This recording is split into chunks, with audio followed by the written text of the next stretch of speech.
Clip number 729۔ اس clip میں آپ انشاءاللہ قرآن پاک کی سورہ بنی اسرائیل کی آیت نمبر 105 سے لے کر 107 تک کی تلاوت، ترجمہ اور تفسیر قرآن صراط الجنان سماعت فرمائیں گے۔ بسم اللہ الرحمن الرحیم۔ ترجمہ: اللہ کے نام سے شروع جو نہایت مہربان رحمت والا ہے۔ وَبِالْحَقِّ أَنزَلْنَاهُ وَبِالْحَقِّ نَزَلَ وَمَا أَرْسَلْنَاكَ إِلَّا مُبَشِّرًا وَنَذِيرًا وَقُرْآنًا فَرَقْنَاهُ لِتَقْرَأَهُ عَلَى النَّاسِ عَلَى مُكْثٍ وَنَزَّلْنَاهُ تَنزِيلًا۔ ترجمہ: اور ہم نے قرآن کو حق ہی کے ساتھ اتارا اور حق کے ساتھ ہی یہ اترا، اور ہم نے تمہیں نہ بھیجا مگر خوشخبری دینے والا اور ڈر سنانے والا، اور قرآن کو ہم نے جدا جدا کر کے نازل کیا تاکہ تم اسے لوگوں پر ٹھہر ٹھہر کر پڑھو، اور ہم نے اسے تھوڑا تھوڑا کر کے نازل کیا۔ وَبِالْحَقِّ أَنزَلْنَاهُ، اور ہم نے قرآن کو حق ہی کے ساتھ اتارا، یعنی قرآن شیاطین کے خلط ملط سے محفوظ رہا اور اس میں کسی قسم کی کوئی تبدیلی نہ ہو سکی، لہٰذا قرآن کا ایک ایک جملہ، کلمہ اور حرف برحق ہے۔ ہر بیماری سے شفا کا عمل۔ اس آیت شریفہ کا یہ جملہ وَبِالْحَقِّ أَنزَلْنَاهُ وَبِالْحَقِّ نَزَلَ ہر ایک بیماری کے لیے عمل مجرب ہے۔ مرض کی جگہ پر ہاتھ رکھ کر پڑھ کر دم کر دیا جائے تو بِإِذْنِ اللہ بیماری دور ہو جاتی ہے۔ مشہور بزرگ حضرت محمد بن سماک رحمۃ اللہ تعالی بیمار ہوئے تو ان کے متوسلین قارورہ لے کر ایک نصرانی طبیب کے پاس علاج کی خاطر گئے۔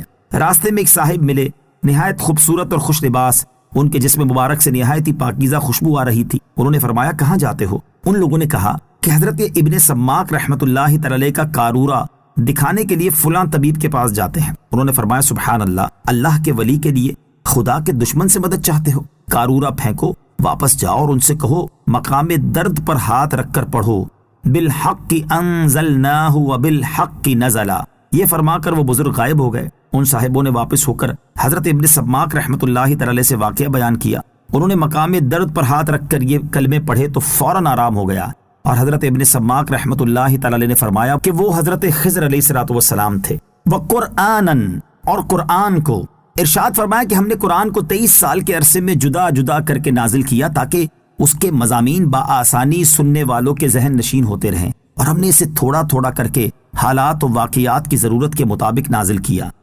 قُلْ آمِنُوا بِهِ أَوْ لَا تُؤْمِنُوا إِنَّ الَّذِينَ أُوتُوا الْعِلْمَ مِنْ قَبْلِهِ إِذَا يُتْلَى عَلَيْهِمْ يَخِرُّونَ لِلْأَذْقَانِ سُجَّدًا۔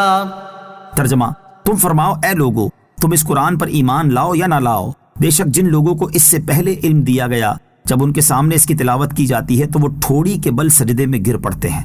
قل، تم فرماؤ۔ ارشاد فرمایا کہ اے حبیب صلی اللہ تعالی علیہ وآلہ وسلم، تم ان لوگوں سے فرما دو کہ اے لوگوں، تم اس قرآن پر ایمان لاؤ یا نہ لاؤ، اور اپنے لیے نعمت آخرت اختیار کرو یا عذاب جہنم، وہ تمہاری مرضی ہے۔